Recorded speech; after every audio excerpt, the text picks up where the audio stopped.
Bismillahirrahmanirrahim. Setetes embun cinta Niala, karangan Habibur Rahman Al-Izrazi, part ketiga. Kepulangan Faik memang membuat Umi sangat berbahagia. Anak lelakinya itu benar-benar gagah dan tampan, seperti almarhum ayahnya. Senyumnya memikat, nada bicaranya enak, bacaan Al-Qurannya sangat mengimami solat maghrib sangat indah dan enak didengar. Malam itu Umi memanjakan putranya itu dengan memasak menu favoritnya, yaitu nasi tim, semur ayam dan sambal ikan tenggiri. Faik makan dengan lahapnya seperti seorang pengungsi yang belum makan selama 3 hari. Umi tersenyum bangga anaknya menyukai masakannya. Niala juga tersenyum melihat cara makan kakaknya yang tidak berubah, yaitu langsung dengan tangan kanan tanpa sendok, sudu. Entah kenapa, kalau makan semur ayam pakai sambal ikan tenggiri, rasanya tidak mantap kalau tidak langsung dengan tangan. Seloroh Faik di sela-sela makannya. Usai makan, mereka bertiga menuju ruang ketamu. Meskipun tadi sore sudah berbincang panjang ke sana kemari, dan Faik juga sudah banyak menceritakan pengalamannya yang mengasyikkan, tapi Umi dan Niala masih ingin mendengarkan Faik bercerita lagi. Faik pun kembali bercerita, kali ini tentang pengalaman liburannya ke Istanbul, Turki, tentang indahnya Teluk Bosforus, Masjid Hagia Sophia, Universitas Islam Istanbul, Makam Abu Ayyub Al-Ansari, tarian kaum tarikat Jalaluddin Ar-Rumi, dan lain sebagainya. Oh ya lupa, ini Faik belikan jilbab sutera asli dari Turki, yang hijau muda untuk Niala dan yang hijau tua untuk Umi. Niala menerima jilbab berbati emas khas Turki itu dengan mata berbinar-binar. Wah, jazakallah kak, jazakallah khairan kak, indah sekali. Niala langsung memakai jilbab itu, menutupi jilbab putihnya. Gimana kak, bagus kak? Wah, anggun sekali anakku, puji Umi dengan pandangan takjub. Dasar orangnya sudah cantik, ditambah dengan jilbab Turki itu. Wow, luar biasa. Dikau tampak seumpama bidadari yang turun dari syurga Niala. Cahaya pesonamu mengalahkan cahaya yang dipantulkan oleh mentari siang hari, sahut Faik. Wajah Niala merona mendengar pujian kakak angkatnya itu. Kesukaan kakaknya bertanda dengan nada puitis tidak juga hilang. Namun entah kenapa, ia sangat suka dengan pujian-pujian kakaknya yang seperti menggombal itu. Atau mungkin pada dasarnya semua wanita suka dipuji, meskipun dengan sedikit menggombal. Duhai, siapakah gerangan pangeran yang akan menikmati kesujukan cahayamu? Siapakah dia yang akan berbahagia mendapatkan kesucian jiwa ragamu? Duhai, alangkah bahagianya dia, sambung Faik dengan senyum mengembang. Umi pun tersenyum melihat pola putranya yang beraksi seperti bintang sinetron kasmaran itu. Namun, Niala mendengarkan pujian terakhir kakaknya itu justru bagaikan disayat kala jengking. Seketika bahagianya pudar. Wajahnya pucat, air matanya meleleh. Ia teringat kembali dengan isi surat ayat dari ayahnya. Ia teringat dengan Roger yang akan menari-nari kegirangan jika dia sampai mau menjadi istrinya. Perubahan wajah dan air mata Niala ditangkap oleh Faik. Seketika Faik tergagap. Loh, Niala kenapa? Apakah ada yang salah dengan kata-kata kakak? Apakah gurauan kakak menyinggung perasaanmu? Tanyanya pelan. Niala mengusap air mata dengan punggung tangannya. Ia mencoba tersenyum. Tidak, kak. Niala tidak apa-apa. Niala tidak tersinggung. Niala justru bahagia sekali dengan pujian yang kakak berikan. Sangat bahagia sampai Niala menangis. Alhamdulillah kalau begitu. Kirain kau tersinggung. Kau bahagia dengan pujian kakak, maka kebaikan itu tidak gratis, ada harganya. Maksud kakak, kau harus membayar pujian kakak yang membuatmu bahagia dengan melakukan sesuatu yang membuat kakak senang begitu. Apa yang ingin Niala lakukan sehingga kakak senang? Umi sudah membuatkan menu istimewanya, kamu juga harus membuatkan menu istimewa untuk kakak. Kau tahu kan, sudah 3 tahun kakak tidak merasakan nasi goreng spesial buatanmu. Kakak ingin besok pagi sarapan dengan nasi goreng spesial buatanmu. Gimana? Oh, itu beres bos. Jangan khawatir. Mereka cukup berbincang dan bercanda sampai larut malam. Malam itu Umi dan Niala menerima cukup banyak oleh-oleh dari Faik. Ada tas tangan yang bagus yang sempat ia beli di Paris, liontin kristal dari Italia, jilbab dari Turki, cincin cantik, sandal kulit warna putih gading yang modis, dan kebaya khas Malaysia. Selain itu, Faik membelikan gaun pengantin khas Turki yang sangat indah untuk Niala. Ini kakak belikan spesial untuk dirimu, Dik. Untuk kau pakai suatu saat nanti, saat kau jadi pengantin, kata Faik sambil tersenyum. Wow, indah sekali kak, rapat menutup aurat dan islami. Kakak sepertinya tahu saja seleraku. Terus untuk calon istri kakak mana? Tanya Niala. Jangan khawatir, kakak sudah mempersiapkan gaun pengantin yang tak kalah indahnya. Umi tersenyum bahagia mendengar dialog itu. Dua anaknya memang telah dewasa dan sudah saatnya menikah. Niala merasa sangat bahagia menerima hadiah dari kakaknya itu. Karena ternyata kemanapun Faik pergi, tidak pernah melupakan Umi dan dirinya. Tiba-tiba telefon berdering. Faik yang paling dekat langsung mengangkatnya. Halo? Ya, Waalaikumsalam. Oh, Mas Herman. Di mana sekarang, Mas? Oh ya, Ba'da subuh. Ya. Tapi agak siangan sikit lah. Enggak apa-apa ya, Mas ya. Saya jemput jam 8 lah. InsyaAllah. Waalaikumsalam. Mendengar suara Faik menjawab telefon itu, wajah Niala langsung pucat. Herman itu pasti kakaknya, dan dia menelpon minta dijemput. Ia merasa detik-detik kematiannya semakin dekat. Siapa Faik? Tanya Umi. Masya Allah Mi, kebahagiaan kita rasanya memang lengkap. Ini Pak Rusli, ayahnya Niala, dan Herman kakaknya mau datang. Mereka tadi menelpon dari Bakauhuni. Nanti subuh mereka insya Allah akan sampai di terminal Pulau Gadung. Mereka lupa caranya ke rumah kita ini. Jadi minta dijemput. Ya, saya bilang insya Allah jam 8 sampai di Pulau Gadung. Baguslah kalau begitu. Memang itu yang kuharapkan. Aku ingin Pak Rusli Hasibuan menyaksikan putrinya di wisuda jadi dokter. Kalau begitu kita istirahat dulu, sudah larut. Tukas Umi bangkit dari duduknya.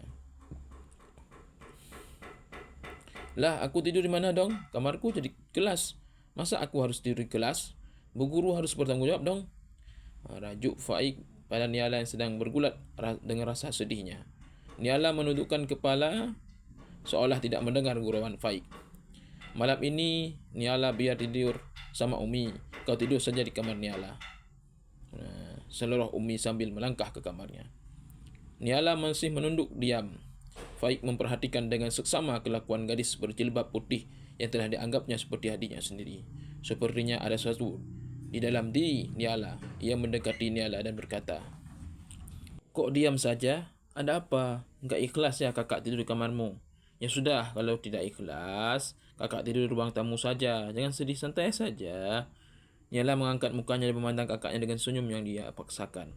Hanya adik yang jelek yang tidak ikhlas. Sudahlah, kakak tidur saja di kamar Nia. Kakak kan capek, perlu tempat istirahat yang nyaman. Nia biar sama Umi, dan jangan khawatir, Bu Guru akan bertanggung jawab. Besok kelas ini akan kembali menjadi kamar yang nyaman seperti sedia kala. Jam dinding menunjukkan pukul 12:30 malam. Umi sudah merebahkan badannya. Kedua matanya telah terpejam. Niala rebah di sampingnya. Namun matanya tidak mau dipejamkan sedikit pun jua.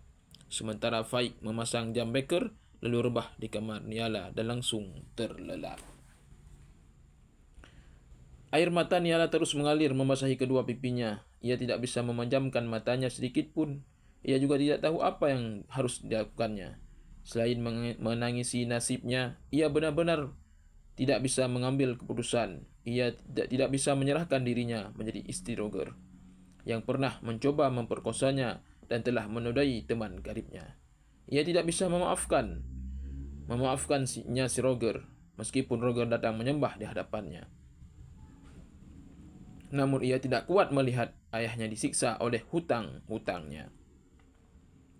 Ia tidak tega kalau sampai ayahnya diperkarakan oleh Haji Kosmas dan dipenjarakan. Ia ingin menjadi anak yang berbakti pada orang tua, juga istri yang berbakti pada suaminya. Istri yang mencurahkan segenap cinta dan kasih sayang pada suaminya. Apa jadinya kalau dirinya sampai menjadi istri sebangsat Roger itu? Ia tidak bisa membayangkan jika hidup dalam bara neraka selama hayatnya. Orang bijak mengatakan, jika malam telah memuncak pekatnya, tak lama lagi fajar akan terbit. Apakah kepedihan yang ia rasakan ini adalah puncak pekatnya malam yang tak lama lagi fajar akan terbit? Ataukah baru tenggelamnya matahari dan ia masih akan menemui saat-saat kelam yang paling mengerikan? Saat-saat itu adalah saat-saat ia terpasung dalam ketidakberdayaan menjadi bulan-bulanan roger. Saat-saat ia dalam situasi yang mengerikan, bagaikan seekor domba yang sedang disekarat dalam beritan ular piton yang kelaparan. Dan pada saat fajar terbit, dirinya telah kehilangan segalanya, bahkan kemanusiaan dan keimanannya. Ia takut sekali hal itu akan terjadi. Ia takut sekali akan kedatangan ayahnya. Ia tak kuasa untuk menolak permintaan ayahnya. Entah kenapa, kedatangan ayahnya ia rasakan sebagai kedatangan seorang algojo yang akan melemparkannya ke alam yang menakutkan. Ayahnya akan menyeretnya ke sidempuan seumpama tawanan perang yang tiada berdaya apa-apa. Keringat dinginnya keluar. Ya Rabbi, ampunilah segala dosaku. Janganlah hambamu yang lemah ini engkau coba dengan ujian yang hamba tidak kuat memikulnya. Ya Mughithu, aghisni. Wahai Tuhan yang maha penolong, tolonglah aku. Jam beker di kamarnya berdering keras, lalu mati. Ia mendengar suara derit pintu, lalu kecipak air. Ia menatap jam dinding pukul 3. Tak lama kemudian, ia mendengar suara alunan surat Fatihah dan lantunan ayat-ayat suci Al-Quran. Suaranya begitu jernih, fasih, tertil, indah, menyentuh hati yang mendengarnya. Setelah 4 tahun di Mesir, bacaan Al-Quran kakaknya itu semakin indah. Kak Faik dalam keadaan lelah dari perjalanan jauh masih juga bangun tengah malam. Alangkah bahagianya dia yang menjadi istrimu. Tiap malam bisa tahajud bersama, menangis bersama di hadapan Allah. Lalu anakmu sesekali diajak ikut serta. Rumahmu penuh cahaya Qurani.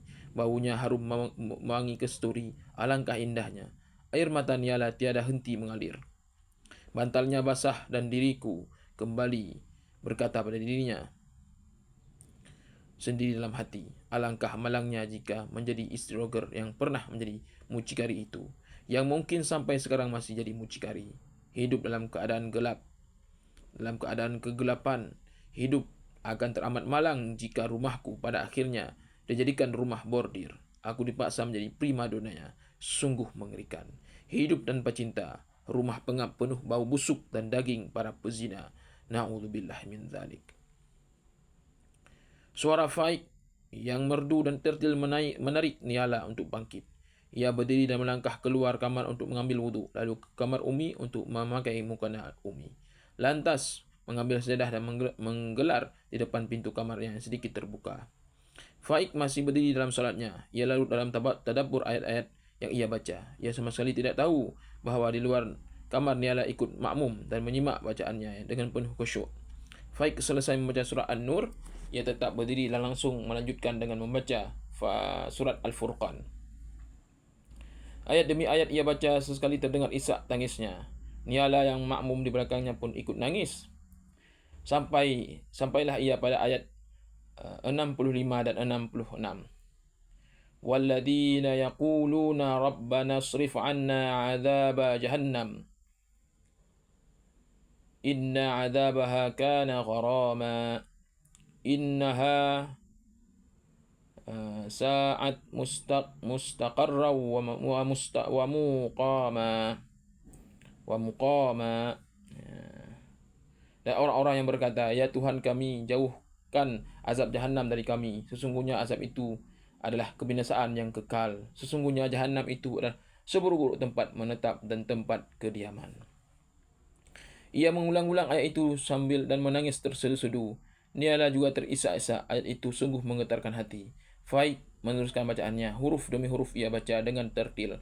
Ketika sampai pada ayat 74. Walladzina yaquluna rabbana hablana min azwajina wa dhurriyyatina qurrata a'yun waj'alna lil muttaqina imama.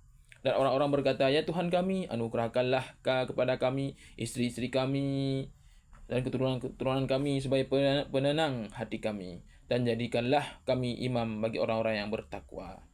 Faik membacanya dengan penuh penghayatan. dan mengulang-ulangnya dengan penuh perasaan. Lagunya terkadang seperti merayu pada Allah, terkadang seperti merengek-rengek, dan terkadang terdengar sangat mengharukan sekali. Niala tahu persis makna yang dibacakan oleh Faik. Tak ayal ia terisak-isak sampai nafasnya tersengal-sengal. Ayat itu begitu dahsyat mengambil seluruh perasaannya. Faik meneruskan perasaannya, begitu meneruskan bacaannya. Begitu selesai surat Al-Furqan ia rukuk. Lalu sujud dengan air mata berderai. Pada rakaat kedua, ia membaca surat Al-Syu'ara ayat 50 ayat. Setelah salam ia duduk istirahat. Hatinya tiada henti bertasbih. Ia menghentikan tasbihnya kala daun telinganya mendengar isak tangis di luar kamar. Ia bangkit dan membuka pintu kamar. Ia terhenyak melihat Niala duduk di atas sajadahnya dengan menutup kedua tangannya pada mukanya. Isaknya terseduh-seduh. Ia terhenyak sesaat. Hatinya tersentuh dengan apa yang dilihatnya. Ternyata adiknya yang bangun malam dan salat di belakangnya. Ia kembali ke tempat semula dan bermunajat pada Rabbnya. Selesai munajat, ia berkata pada Nia dengan nada yang halus, "Dik Nia, ya kak, masih mau makmum? InsyaAllah. Sekarang witir. 2 rakaat lalu 1 rakaat." Faik iktakbiratul ihram, Niala mengikutinya. Untuk salat witir, ia tidak membaca surat yang panjang seperti tahajud. Tak lama kemudian salat witir pun selesai. Setelah berdoa sesaat, Faik kembali merebahkan badannya, sementara Niala terus menangis di atas sajadahnya. Usai salat subuh, Umi memanggil Faik dan Niala untuk berkumpul di ruang tamu. Umi membuka pembicaraan. Ini adalah hari-hari bahagia bagi Umi.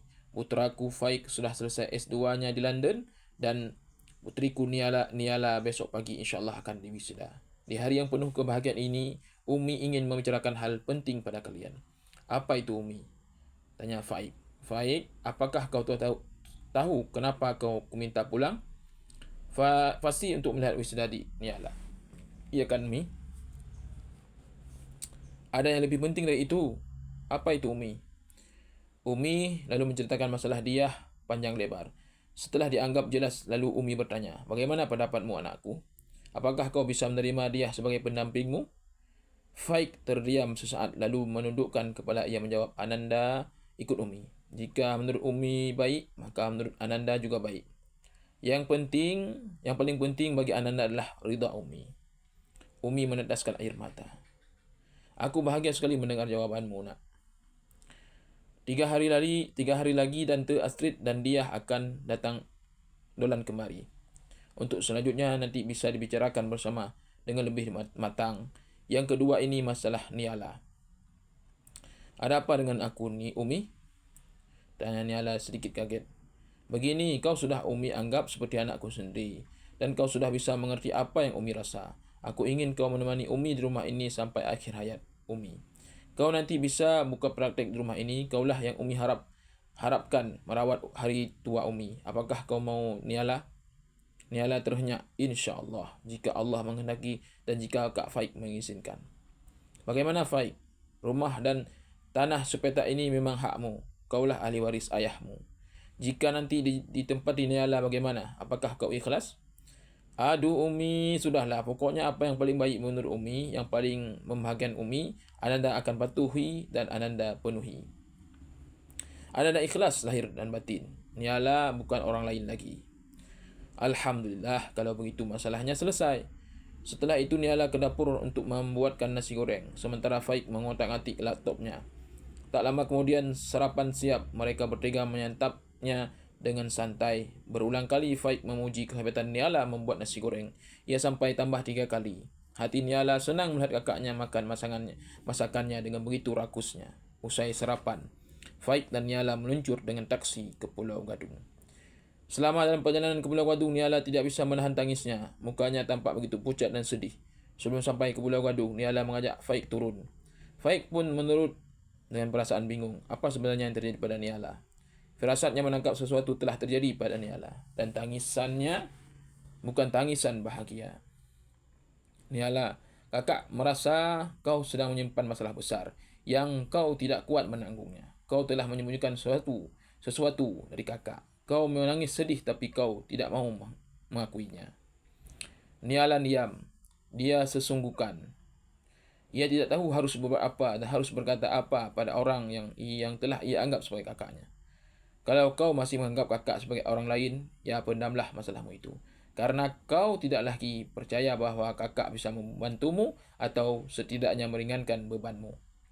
Kakak ingin kau bahagia dan tidak sedih, sebab Umi sangat ingin kau bahagia. Tapi kalau kau tidak memberikan kesempatan pada kakak untuk membantumu, kakak bisa berbuat apa? Kata-kata fight mulai masuk ke dalam hati Niala. Gadis berjilbab biru pun merasa tidak sanggup lagi menanggung beban pikiran ini sendirian. Akhirnya ia buka suara. Niala punya masalah serius dan Niala tidak kuasa lagi menanggungnya. Niala juga belum menemukan jalan keluar yang tepat. Niala sangat sedih sebab ini menyangkut hidup mati Niala. Masalah apakah itu? Apakah Umi benar-benar tidak tahu? Niala tidak ingin Umi tahu. Pengorbanan Umi sudah terlalu besar pada Niala. Niala tidak mau lagi menyusahkan beliau. Apakah kakak boleh tahu masalahnya? Dengan satu syarat. Apa itu? Tidak memberitahukan masalah ini pada Umi. Baiklah. Niala lalu menceritakan perihal surat dari ayahnya secara terperinci, juga tentang Haji Kosmas dan anak bungsunya Roger, siapa mereka dan apa yang telah mereka perbuat. Lalu dengan terisak Niala meluapkan segala kecemasan, kekhawatiran, ketakutan dan kebingungan. Ia tidak bisa memberikan keputusan yang tepat. Ia tidak mau menjadi istri Roger, namun juga tidak mau menjadi anak durhaka. Faik mendengarkan segala penuturan adiknya dengan mata berkaca-kaca. Adiknya dalam kesulitan yang serius. Selepas salat tahajud dari malam, terlintas dalam benak Niala sebuah solusi yang mungkin bisa mengatasi masalah ini. Namun itu perlu bantuan kakak. Solusinya bagaimana? Niala sudah menemukan cara untuk mendapatkan uang 80 juta. Namun perlu waktu. Dan Niala perlu bantuan kakak untuk menolak lamaran Pak Kosmas. Kalau Niala sendiri yang ngomongnya, Niala tidak sampai hati. Niala minta tolong pada kakak agar bersedia menjelaskan pada ayah bahwa saya tidak mungkin menikah dengan Roger. Terus kalau ditanya alasannya kenapa bagaimana? Bilang saja Niala sudah punya jalan sendiri. Pokoknya dengan bahasa yang sebijaksana mungkin dan jangan sampai ayah terluka. Juga jelaskan kalau Niala akan mengusahakan pelunasan uang 80 juta itu sebelum tanggal jatuh tempo. Kalau boleh kakak ingin tahu, kalau boleh kakak ingin tanya bagaimana kau akan mendapatkan uang sebanyak itu? Terus terang kakak. Terus terang kak, Niala belum tahu. Tapi Niala akan berusaha sekuat tenaga untuk masalah ini. Sekali lagi Niala tidak mau menjadi pikiran Umi atau kakak. Biarlah Niala nanti berusaha sebaik-baiknya. Tapi kakak tidak bisa berbohong adikku. Maksud kakak, tidak mungkin kakak mengatakan kau punya calon, padahal selama ini kakak tahu kau tidak punya calon. Apakah kau benar-benar punya calon tanpa sepengetahuan kakak? Bohong untuk kebaikan kan tidak apa-apa. Maaf, kakak tidak bisa Tolonglah kak sekali ini. Soalnya ini nanti bohongnya akan banyak sekali. Pasti akan banyak ditanya calonnya siapa, orangnya di mana, orangnya asli mana, dan di mana, dan lain sebagainya. Ayo, bagaimana? Pokoknya terserahlah kakak bagaimana jawabnya. Tapi tolonglah Niala kak. Apakah kakak rela Niala menjadi istri orang muncikari? Baiklah, kakak akan menolongmu. Tapi ada dua syaratnya. Bagaimana? Apa itu? Pertama, kau harus mencucikan pakaian kakak selama 1 bulan kakak di Jakarta. Kedua, kau harus memijit kakak nanti malam. Hah? Kakak gila apa? Kalau mencuci pakaian sih okey. Tapi kalau memijit kakak, naudzubillah. Apakah kakak lupa itu tidak boleh? Kita bukan mahram. Bagaimana mungkin aku memijit kakak? Kakak tidak lupa. Nanti kakak pakai jaket sehingga tanganmu tidak akan menyentuh kulit kakak. Terus pijitnya nanti malam di ruang tamu sambil ngobrol santai sama Umi. Ayahmu dan kakakmu. Kan tidak akan ada bahayanya. Kalau tidak mau, ya sudah. Kakak juga tidak mau menolongmu. Niala melenggeleng-geleng kepalanya. Kakaknya ini ada-ada saja. Ia masih teringat terakhir kali ia memijit kakaknya saat ia kelas 2 SMP. Itu pun cuma mijit kakinya yang terkilir saat main bola dengan para remaja masjid. Setelah itu, ia tidak pernah lagi bersentuhan dengan kakaknya itu. Tapi cuma sekali itu kan? Faik menganggukkan kepala. Baiklah, Niala terima syarat kakak. Okey, kalau begitu nanti kakak akan atur bahasanya dan lain sebagainya dengan sebaik-baiknya. Sekarang tersenyumlah, jangan sedih begitu. Nia tersenyum, Faik menatap wajah adik angkatnya dengan seksama. Niala tersipu. Yuk, kita lanjutkan perjalanan. Ayahmu sudah menunggu di masjid terminal. Faik menghentikan taksi yang lewat. Ia dan Niala lalu naik taksi dan meluncur ke Pulau Gadung.